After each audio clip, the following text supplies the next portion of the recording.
وبركاته. بسم الله الرحمن الرحيم.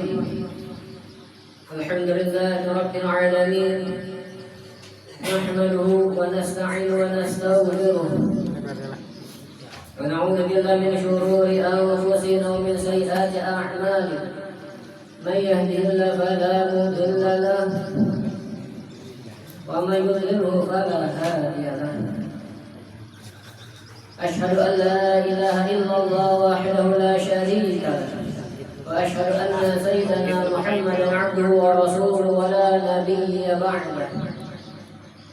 اللهم صل وسلم وبارك على سيدنا محمد مفتاح باب رحمة الله، عدد ما في علم الله، صلاة وسلاما دائمين بدون ملك الله وعلى آله وصحبه ومن والاه.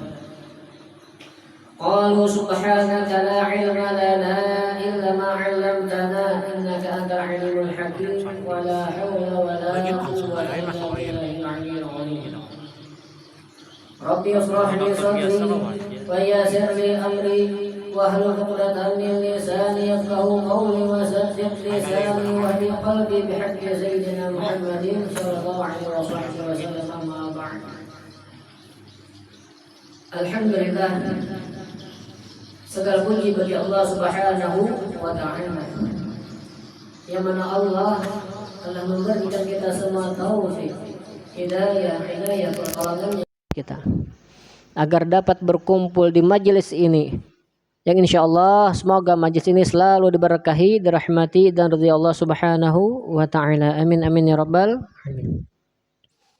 Dan tak lupa pula salawat serta salam selalu kita haturkan kepada keharibaan kita, suri tauladan kita, panutan kita, ikutan kita, ialah baginda Nabi besar Muhammad sallallahu alaihi wasallam, serta keluarga beliau, sahabat beliau, pengikut beliau ila yaumil qiyamah. Amma ba'du.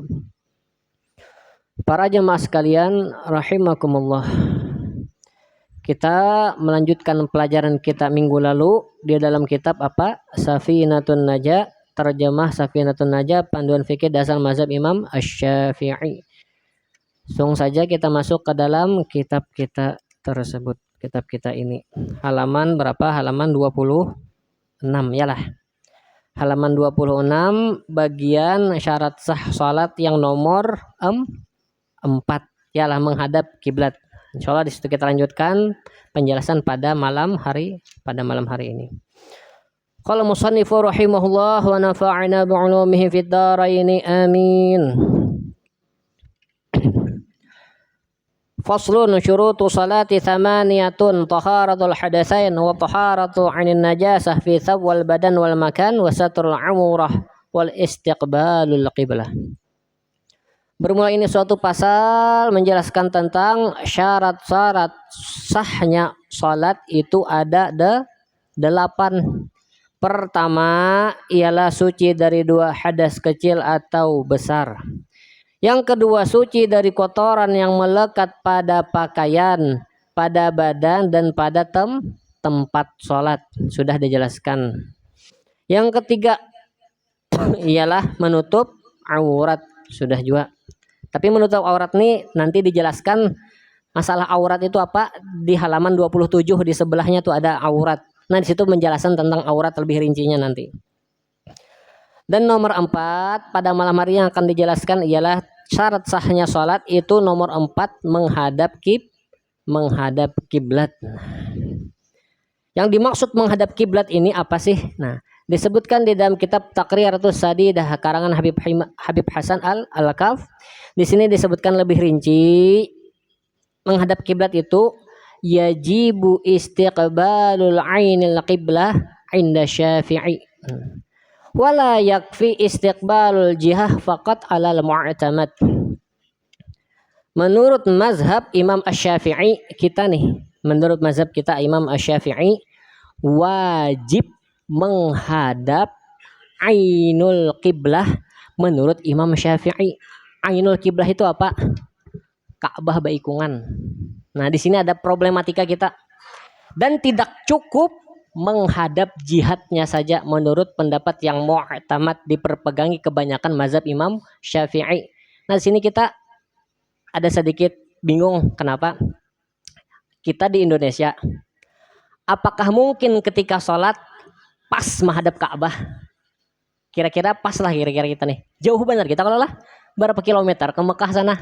Andai kita nih sholat di rumah ini misalnya atau di langgar atau di masjid, yakinlah buhan pian pas di pintangan Ka'bah sambahyang. Kada yakin kalau lah. Kenapa? Sedangkan Imam Syafi'i mewajibkan menghadap Ainul Ka'bah. Artinya sambahyang kita nih kada sah lah bertaan. Kada sah kalau lah. Karena kita jangan buhan pian tahu yang suah ke Mekah, mudahan yang kau belum ke sana sudah ke sana kan. Kau melihat Ka'bah tuh halus ya bentuknya kada ganal. Halus. Ganal dibanding Masjid Al-Munawwarah misalkan atau Masjid Agung di wadah kita jauh tak ganal Masjid Agung wadah Ka'bah, tak jauh tak ganal Masjid Al-Munawwarah. Andaikan tuh di bagian tengah yang sholat itu karena Ainul Ka'bah, bagian sisi-sisinya kanal lah kira-kira. Kada otomatis andai kata kita fanatik mazhab nih, orang nih fanatik bermazhab kada mau pindah ke mazhab lain misalnya ujung-ujung yang sambahyang di ujung masjid tadi kada sah karenanya menghadap bukan ke Ainul Ka'bah. Karena mazhab kita apa?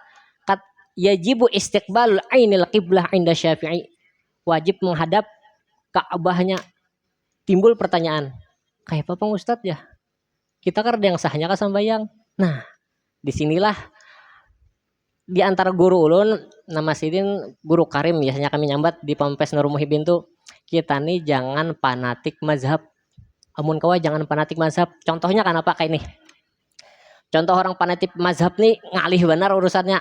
Misalkan nih, orang yang fanatik mazhab itu ketika berumroh atau berhaji hendak tawaf, inya fanatik mazhab. Aku mazhab Imam Syafi'i pang kada mau ke mazhab lain. Baudu Imam Syafi'i, sambahyang Imam Syafi'i. Intinya Imam Syafi'i kada mau pindah ke mazhab Malik, ke mazhab Imam Abu Hanifah, Imam Hambali kada mau pindah. Itu pacangan ngalih di Makkah jujur aja ulun. Andai kata orang tersebut pakai wudu Imam Syafi'i ketika tawaf pasti tagatuk babinian. Ulun jamin pasti tagatuk karena di sana bekajal.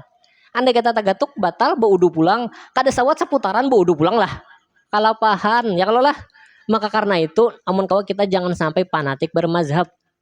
Contohnya misalkan kita kan mazhab Imam Syafi'i nih Indonesia.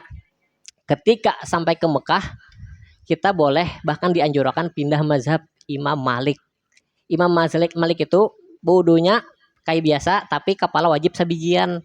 Awak nih wajib digosok misalkan kan kita kan mazhab Imam Syafi'i contoh misalkan baudu boleh dialirakan aja banyak boleh. Sedangkan mazhab Imam Malik itu disapu kan dianuakan pakai tangan. Itu Imam Malik lawan kepala sabijian dibasuh. Nah, andai kata cara Imam Malik kita baudu ketika di Mekah tawaf tagatuk babinian kada batal wudu kita. Karena Imam Malik tidak membatalkan wudu ketika menyentuh perempuan kada batal. Andai kata orang fanatik mazhab tadi baudu tarusnya ngalih di sana, maka pauduan ngalih lo lah. Jauh ke itu nah. Nah, maka karena kita mun kawa dalam kehidupan kita nih jangan sampai fanatik bermazhab. Nah, di antaranya kayak ini juga. Imam Syafi'i itu wajib ke Ainul Ka'bah, wajib ke Ka'bahnya baikungan. Tetapi ada pendapat menurut Imam Abu Hanifah. Imam Abu Hanifah nih cukup menghadap jihad Ka'bah. Jihad Ka'bah itu apa? Jihad Ka'bah tuh kita menuju kota Mekah cukup. Kita nih di sini nah sambahyang. Kada yakin kalau menghadap Ka'bah kan mungkin. Asa kada mungkin kana tuh nah. Tapi kita menuju jihad Ka'bah.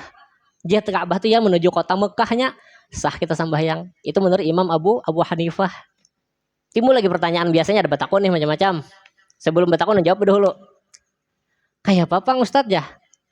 Adakah ulama di dalam mazhab Imam Syafi'i itu yang membolehkan menghadap jihad Ka'bah kayak pendapat Imam Abu Hanifah? Adalah kira-kira? Kira-kira adalah? Ada guru? Ada. Menurut Imam Al-Muzanni. Imam Al-Muzanni itu murid tersayang di antara murid tersayang Imam Syafi'i. Murid Imam Al-Muzanni pertama Sidin. Yang kedua menurut Imam Abdurrahman Ba'alawi itu di makam Sidin di Hadraul Maut di Tarim. Di dalam kitab Bughyah Murtarsyidin di sana disebutkan boleh menghadap jihad Ka'bah Karena untuk kita sekarang jauh-jauh nih, andai kata menghadap Ainul Ka'bah itu ngalih benar, bahkan kita kada bakalan karena nah itu membolehkan sidin. Pertama Imam Muzani, murid Imam Syafi'i. Yang kedua Imam Abdurrahman Ba'alawi itu membolehkan sidin menghadap jihad Ka'bah. Jadinya kita yang sholat di Indonesia nih diterima aja sembahyang kita sah karena cukup menghadap jihad Ka'bah. Nah, andai kata karena pendapat sidin-sidin nih, kita jangan sampai fanatik mazhab. Kita boleh taklid ke Imam Abu Hanifah masalah kiblat nih boleh juga. Cukup menghadang jihad Ka'bah, tidak perlu menghadap Ainul Ka'bah. Paham itulah. Nah, maka karena itu kesimpulannya kita jangan sampai dalam kehidupan sehari-hari ini fanatik bermazhab. Karena bila berfanatik bermazhab nih ngalih benar urusannya kayaknya misalkan kepepetan nampakah ya kalau lah ngalih kita nih kayak contohnya kayak di Mekah tadi misalkan kita ke sana taklid ya kita Imam Malik kayak Imam Abu Hanifah kan nyaman saya kira kita tawaf tuh ada bebatalan gitu nah nyaman kalau lah. Nah jangan sampai kita fanatik bermazhab. Tapi jar pulang ada pertanyaan lagi kayaknya nih kebiasaan. Misalkan pindah-pindah mazhab kada talfik ka pulang ya. Talfik kenapa? Talfik tahu lah.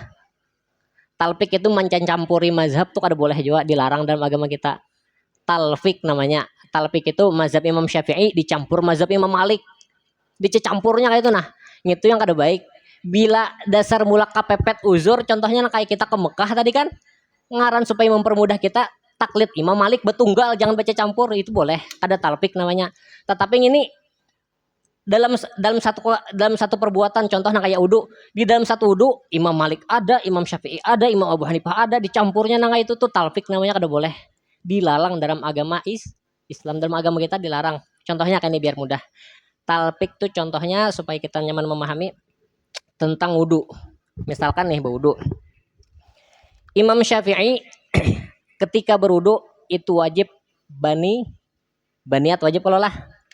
Menurut Imam Abu Hanifah niat itu hukumnya sunnah ada wajib. Andai kata hendak wudu kada baniat Imam Abu Hanifah kada masalah. Dan ini bagus untuk orang yang was-was tuh bagus dipakai. Misalkan kita ada wudu tuh setengah jam wudu orang mau besumuha sampai licet tangan. Tuh andai katanya hendak kada baniat taklid kayak Imam Abu Hanifah kada wajib baniat kada masalah. Andai kata melatih untuk pertama nih supaya nyaman ujung-ujungnya hanya kena Imam Syafi'i juga kada masalah itu. Ini kita contoh talfik yang salah tadi kayak apa? Mazhab orang nih bermazhab Imam Syafi'i ketika berwudu orang tadi pertamanya kada baniat ini mengikut Imam Abu Hanifah. Nah, selesai wudu sebelum melaksanakan sholat orang yang bermazhab Imam Syafi'i ini pertama yang kesalahannya kada baniat tadi kalau lah karena berwudunya mengikut Imam Abu Hanifah di rukun pertama aja yang umpat pulang di rukun pertama umpat Imam Abu Hanifah sisanya Imam Syafi'i. Sebelum sholat sekalinya mencium bini, nah atau menjapai bini, nah pakat timbul asa anak mencium menjapai-japainya bini tadi, ini yakin dalam hati karena mengikut Imam Abu Hanifah membolehkan menyentuh istri tanpa membatalkan wudhu. Imam Abu Hanifah boleh juga tanpa syahwat, andai kata syahwat batal juga. Tapi andai kata orang tersebut kada timbul syahwat menyentuh perempuan Imam Abu Hanifah kada batal wudhunya. Ngarannya kan taklid tadi oleh masalah wudhu tadi dicampurakannya, yakinnya kayak itu pertama kada baniat. Nang kedua menyentuh perempuan menurut Imam Syafi'i menyentuh perempuan membatalkan wudhu. Ketiga hanya sembahyang itu sembahyangnya kada sah karena cara wudhunya tadi baca campur. Pertama menurut Imam Syafi'i batal karena menyentuh perempuan. Nang kedua masalah niatnya kada baniat sedangkan menurut Imam Syafi'i niat itu wajib. Menurut Imam Abu Hanifah niat itu sunnah. Ganal wajib kah ganal sunnah kah? Ganal wajib. Nah maka karena itu talfik demikian talfik yang dianggap salah dalam agama Islam. Paham ya setelah kita rinci sedikit pembahasannya. Di lain mungkin alih menjelaskan ini. Kita bagaimana nah mudahan kau paham bertahan. Amin. Kita lanjut lagi masalah istiqbalul kiblah. Kaifiyat istiqbalul kiblah lil musalli. Nah, cara menghadap kiblat ini untuk orang yang sholat ada beberapa cara. Idza kana qa'iman aw qa'idan bis sadri. Apabila orang tersebut sholatnya berdiri atau sholatnya duduk itu menghadap kiblatnya menggunakan dada. Wajib dada menghadap kiblat. Andai kata kepala menoleh ke kanan ke kiri ya kada masalah, tapi dada wajib menghadap kiblat. Nah, problematikanya kayak ini. Andai kata kita sembahyang, ada orang menggepak kita, bak ya, taputar awak, itu batal sembahyang. Karena dadanya kadang menghadap kiblat. Nah, amun kamu misalkan orang menggepak, tahanakan dada ke muka, kan masalah gitu. Misalkan menggepak, jangan sampai dak digepak orang misalkan nya nih hendak kapepetan hendak kami kan misalkan berjamaah nih, hendak bahira kata bahira di tempat misalkan bukanya ke belakang, seorang nih digepaknya tup ya. Amun kawa dadani menghadap kiblat, jangan sampai tak geser. Andai kata tak geser, batal sembayangnya. Karena yang wajib menghadap kiblat apa? Dada. Paham guys itu? Tuh untuk orang yang berdiri dan orang duduk. Yang kedua, idza kana muttaji'an fabil wajhi was sadri. Apabila orang tersebut sholat tetapi dalam keadaan bati harapnya lah, bati harap muttaji'an. Maka yang wajib menghadap kiblat itu wajah dan dadanya. Kayak apa tuh bayangannya yuk? Bati harap wajib menghadap Ka'bah dengan wajah dan dadanya. Nah, kayak itu wajibnya. Andai kata posisi orang tadi sholat bati harap. Yang ketiga, idza kana mustalqiyan fi akhsumasaini faqadamai wa biwajhihi. Apabila orang tersebut sholat bati lantang bahasa Indonesia apa? Berbaring lah. Berbaring. Nah, bati lantang bahasa Banjarnya lah. Maka wajib menghadap kiblat itu nih dua bi akhsumaini qadamaini apa ya? Kaki kah? Nah, kaki wajib menghadap kiblat dan tumit kaki wajib menghadap kiblat dan wajah tuh wajib menghadap kiblat posisinya. Nah, itu tadilah. Ya juzu tarku istiqbal kiblah fi halatain. Boleh ketika sholat meninggalkan menghadap kiblat pada dua keadaan. Ada Bu, Pak. Waktu kita sembahyang ini kada wajib menghadap kiblat. Maksud kada wajib sini meninggalkan menghadap kiblat ada sholatnya. Pertama, fi sholati syiddatil khauf. Pada sholat bersangatan khauf.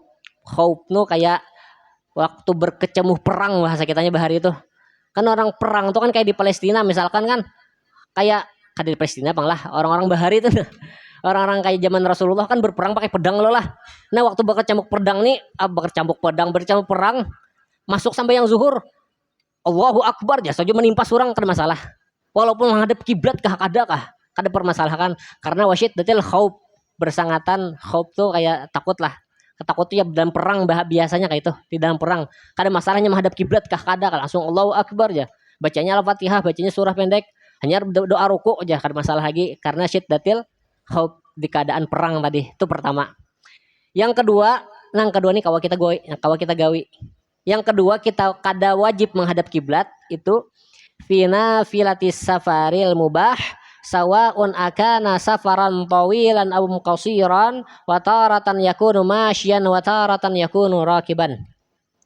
Sembahyang kada wajib menghadap kiblat itu keadaan yang keduanya pada sembahyang sunnah musafir yang diperbolehkan.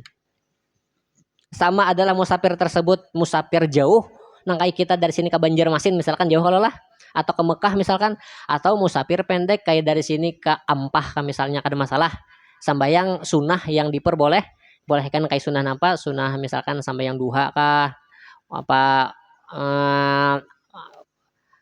sembahyang sesudah sholat fardu apa qobliyah ba'diyah kah misalkan hendak jual itu kada masalah misalkan kepepet nih kata kawa sembahyang dilanggar di masjid terhatan di jalan sembahyang sunnah qobliyah ba'diyah kada masalah. Dan terkadang adalah sholat tersebut berjalan dan adalah terkadang berkendaraan. Ini ada pulang hukumnya.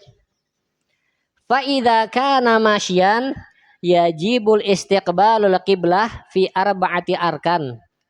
Indal ihram war ruku' was sujud wa julusi baina sajadatain. Nah, apabila orang tersebut sholatnya berjalan, artinya berjalan batis nih. Sambahyang kayak Pak cara sambahyangnya wajib menghadap kiblat pada 4 rukun ya sisanya kan wajib menghadap kiblat. Pertama ketika takbiratul ihram misalkan kita nih berjalan ke kawanan nih jalan santai kah masuk waktu sambahyang duha misalkan kan biasa kan sambahyang duha lah jalan santai itu waktu duha biasanya berjalan santai waktu masuk waktu duha misalkan di jalannya menghadap kiblat Allahu Akbar imbah takbir langsung aja pulang lanjut berjalan sampai rukuknya menghadap kiblat pulang. Nangka itu boleh sembayangnya walaupun berjalan kan masalah. Batu paling rukuk hendak sujud menghadap kiblat pulang, duduk di antara dua sujud menghadap kiblat, pas hendak berdiri hanyar berjalan pulang, nah ada masalah nah itu sembahyangnya diterima karena dalam keadaan sembahyang sunnah yang berjalan. Itu yang pertama. Nah yang kedua ini nyaman nih. Yang kedua, wa idza kana rakiban yajibul istiqbalul qiblah fil ihram in sahuli alaih wa illa fala yajibul istiqbalul mutlaqan. Yang kedua, apabila orang yang sembahyang sunnah tadi dalam keadaan di kendaraan. Wah ini kita pakai mobil biasanya kalau lah, atau pakai mobil lah biasanya lah, mobil biasanya atau sepeda motor. Nah kayak cara menghadap kiblatnya, wajib menghadap kiblat ketika takbiratul ihram saja, sekalipun insahul alaih, jikalau mudah itu menghadap kiblat. Wa illa, dan jikalau kada mudah menghadap kiblat, maka kada wajib menghadap kiblat secara mutlak. Biasa kan kita kan misalkan dari sini hendak ke Amuntai naik kol ya lah, naik kol atau bis, kawalah kita menghadap kiblat ngalih lo lah, menghadap ke kanan misalkan bebinian behigan duduk nah ngalih juga kayak itu nah, menghadap ke kiri kan ngalih juga mabuk, menghadap ke muka takbir kan masalah. Andai kata lapah atau sulit, andai kata nyaman menghadap kiblat ya takbiratulnya dulu, takbiratul ihramnya menghadap kiblat. Setelah menghadap kiblat di perjalanan rukuknya kah, sujudnya, duduk antara dua sujudnya kah, kada perlu menghadap kiblat, cukup takbiratulnya aja menghadap kiblat, sisanya kada menghadap kiblat, kada dipermasalahkan. Ini tentang sambayang sunnah yang diperbolehkan kayak sambayang sunnah duha tadi, qobliyah, ba'diyah misalkan, atau sambayang sunnah lainnya banyak-banyak lah. Nah itu boleh aja kita untuk takbiratul ihramnya yang pertama menghadap kiblat, setelahnya kada menghadap kiblat kada dipermasalahkan lagi. Paham guys itulah? Itu untuk sambayang sunnahnya. Tapi sambayang wajib harus menghadap kiblat dan lain sebagainya. Nah gitu. Ini khusus untuk sambayang sunnah. Lanjut lagi nomor 5 pulang. Nah, nomor 5.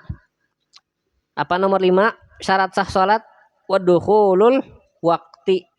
Masuknya waktu salat, masuk waktu salat.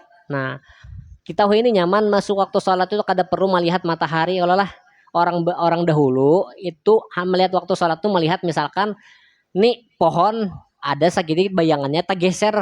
Nah, tuh masuk waktu zuhur. Itu menandakan masuk waktu zuhur. Bila kita ini nyaman azan masuk waktu zuhur. Nah itu pengetahuannya. Atau pakai jam tangan, jam HP ketahuan sudah. Ini orang bahari ngalih kisahnya pakai matahari. Misalkan muru hari, nah ngalih ham.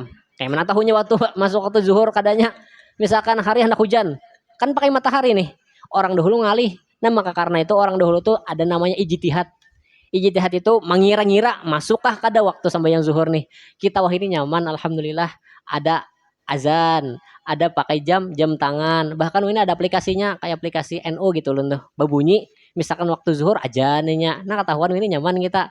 Orang dahulu hendak mengetahui masuk waktu salat itu dengan matahari. Andai kita hari muru karena ketahuan sembayangnya kayak apa bila masuk. Nah itu orang dahulu ngalih deh. La tasihhu salatu ila ba'da dukhulil waqti.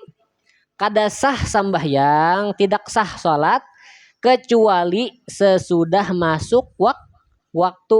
Yakinan au zannan bijtihad, yakin atau sangka kuat dengan ijtihadnya. Nih sangka kuatnya kayak kisah orang dahulu tuh, hari muru hendak sembahyang zuhur kada tahu masukkah kadakah, itu dengan ijtihad. Kita ini alhamdulillah ada orang azan dan lain sebagainya. Sedikit ada pertanyaan di sini. Lau hajama ala salati biduni ijtihad fi dukhulil waqti fama hukmu salatih.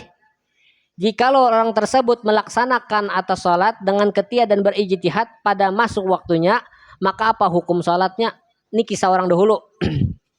Orang nih menggawi salat dengan tanpa ijtihad pada masuk waktu salat, apa hukum salatnya? Ini sambahyang tapi kada beijtihadan, tahunya zuhur aja sambahyang zuhur misalkan. Apa tuh hukum sambahyangnya? Nah, la tasihhu salatuhu wa in waqa'at fil waqti li'adamil jazmi bin niyah.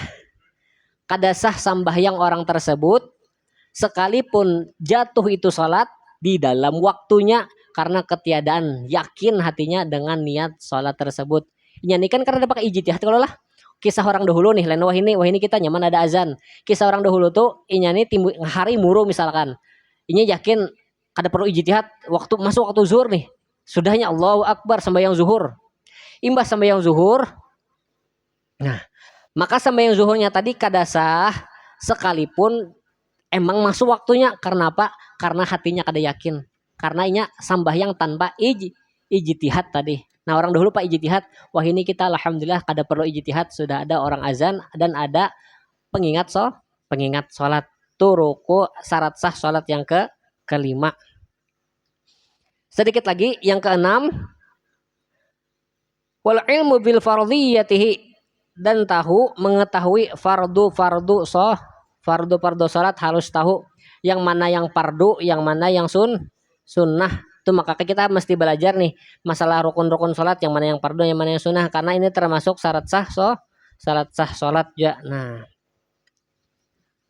karena kita bahas belum lagi sampai pembahas masalah rukun-rukun salat lagi. Yang nomor 7 apa? 7, wa alla ya'taqida fardhan min furudihi sunnah. Tidak menganggap bahwasanya salah satu fardu salat adalah sunnah. Nah, itu salah satu syarat sah salat juga. Nah, di dalam kitab Taqriyatus Sadidah ada pembagiannya. Terkadang kita nih taratan ya'taqidu ayya anna jami'a af'ali salah furud fatasihhu salatuhu. Terkadang kita nih bahwasanya apabila seseorang itu meyakini bahwasanya seluruh perbuatan sholat itu fardu, maka sah sembahyangnya. Contohnya kayak Pak, misalkan orang nih sudah masuk Islam atau baru masuk Islam, atau nya lawas dari masuk Islam tapi nya nih kada tahu yang mana rukun, yang mana sunnah sembahyang itu kada tahunya nih, tapi nya yakin di dalam hatinya semua perbuatan sholat itu rukun bertaan. Kayak itu dalam hatinya karena menyembah sunnah, baik itu apa duduk istirahat kah, baik itu membaca doa iftitah kah, dianggapnya wajib bertahan lupa dah membaca doanya kah, tetap wajib dianggapnya. Orang yang salat seperti demikian sembahyangnya sah karena sebaratan rukun salat dianggapnya fardu, kada masalah, sah. Itu pertama. Orang yang kedua kayak Pak, wataratan ya'taqidu anna jami'a af'ali salah sunnah fala tasihhu salatuhu, yang luput. Dan terkadang orang tersebut mengiktikadkan di dalam hatinya bahwasanya seluruh perbuatan sholat itu sunnah. Kayak ini terkadang orang kan ini biasanya orang yang baru masuk Islam, tapi ini kan masalah orang baru masuk Islam. Ini yang masalahnya orang yang lawas di Islam di perkotaan kada belajar agama. Nah, ini yang masalahnya nih. Inya kada kuat karena tahu yang mana sunnah, nah mana fardu. Bahkan tak salahnya inya menyangka sabarataan rukun fardu itu sunnah dianggapnya. Nah, orang yang demikian andai kata salat sembahyangnya kada sah. Karena menganggap sabarataan rukun salat itu sunnah. Baik itu membaca Al-Fatihahnya kah, rukuknya kah, i'tidalnya kah, sujudnya kah, dianggapnya sunnah. Orang semacam demikian sembahyangnya kada sah karena inya di tengah ulama koler belajar atau koler batakun. Nah, ini masalah nih. Itu kada sah sembahyangnya yang kedua.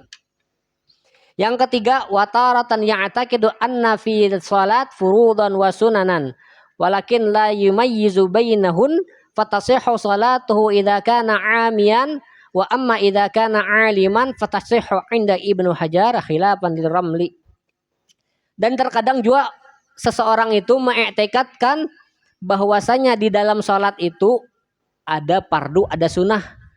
Inya nih yakin di dalam hatinya di sembahyang zuhur misalkan, di sembahyang fardu itu ada yang namanya rukun, ada yang namanya sunnah. Tapi orang nih kada kau membedakan yang mana yang rukun, yang mana yang sunnah. Nah, ini ngalihnya nih. Ini ada keringanan sedikit. Ini nih ketika sembahyang yakin ya di dalam sholat itu ada namanya rukun, ada namanya sunnah. Tapi inya kada kau membedakan yang mana garang yang namanya rukun, yang mana yang namanya sunnah, kada kau membedakan. Kayak apa hukumnya nih sembahyang?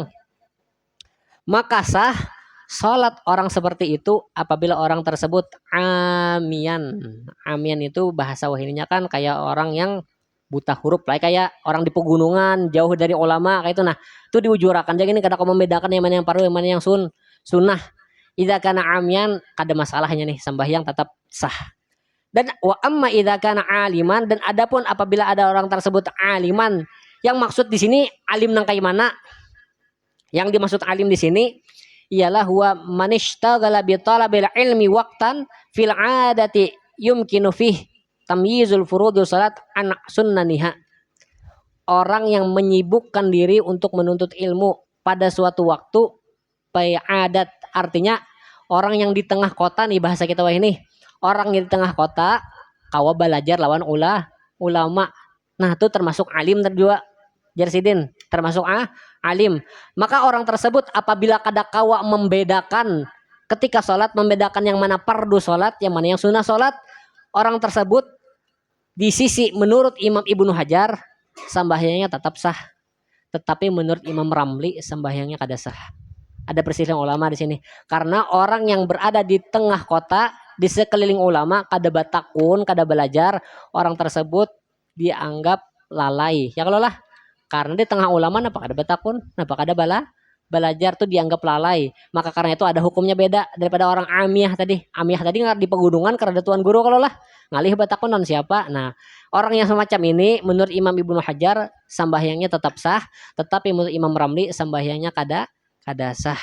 Dan syarat sah salat yang terakhir ialah nomor 8, wa ijtinabul mubtilat, menghindari dari hal-hal yang membatalkan salat. Insyaallah pembatal salat nanti di halaman berapa tuh pembatal salat? Ada di sini kan pembahasannya pembatal salat di dalam kitab kita ini juga dijelaskan di pertemuan akan datang insyaallah taala. Sampai sini aja dulu kita. Insyaallah dilanjutkan macam hadas dan aurat bila pertemuan selanjutnya. Mudahan kita dipanjangkan umur, disehatkan badan, dimasukkan rezeki, dimatikan dengan husnul khatimah bi ghairi hisab, dan yang belum diberangkat umrah dan haji bisa melihat Makkah langsung lah. Bismillahirrahmanirrahim. A'udzubillahi minasyaitonir